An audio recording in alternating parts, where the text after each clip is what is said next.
ArduSwag.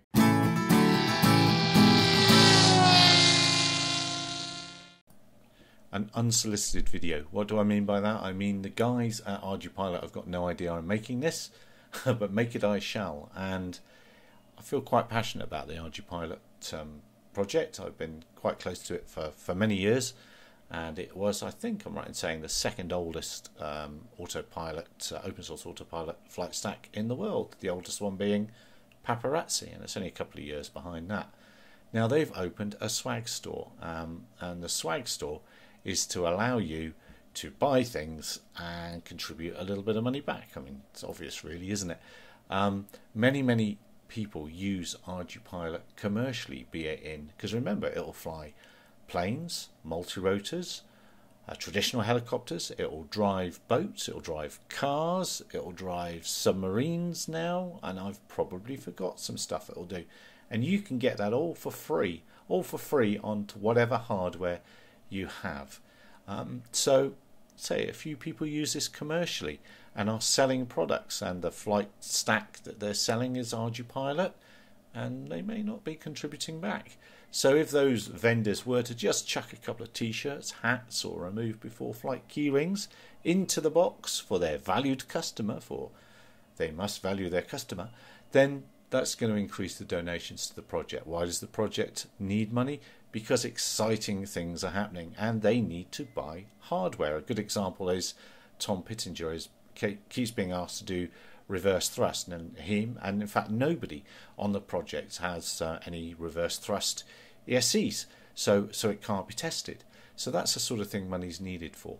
And these thousands and thousands of man hours, I don't know quite how to put this too passionately, or with this, I don't know quite how to put this, but thousands of man hours are put in by developers, and people are getting the end use and commercial use out of this for free. It's time to redress the balance a little bit. Better get off my high horse, hadn't I? So the exciting thing, well, Tridge has shrunk down the code, if you will, and he's shrunk it down so that it'll fit on F4 or above controllers. What do I mean by F4 or above controllers? Well, I mean something like this.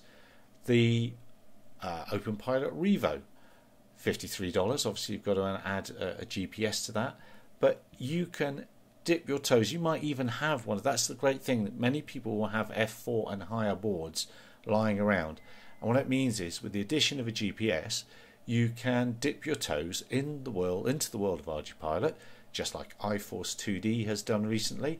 And I will put a link to his videos below. He's got a video series of setting up a flying wing, trials and tribulations. He's done very well, and I think he's turned the corner, and he knows what he's doing now.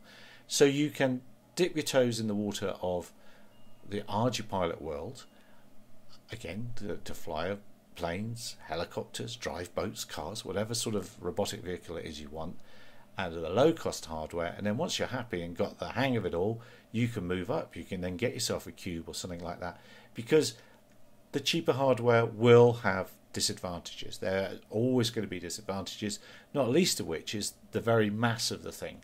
It's not very heavy, so it's going to be susceptible to vibrations, and the sensors it has aren't the best on any of these things. They're not the latest cutting edge ones, but that's by the by. Support the Ardupilot project. Get thyself off to the swag store. Let's put that back up again, I guess, over at shop.ardupilot.org. Buy some stuff, contribute back, and buy the developers some gear for testing. Thanks for watching. Don't forget to join us every Tuesday 2100 GMT for our Drone and Sundry weekly hangouts. Thanks for watching. See you again. Bye bye.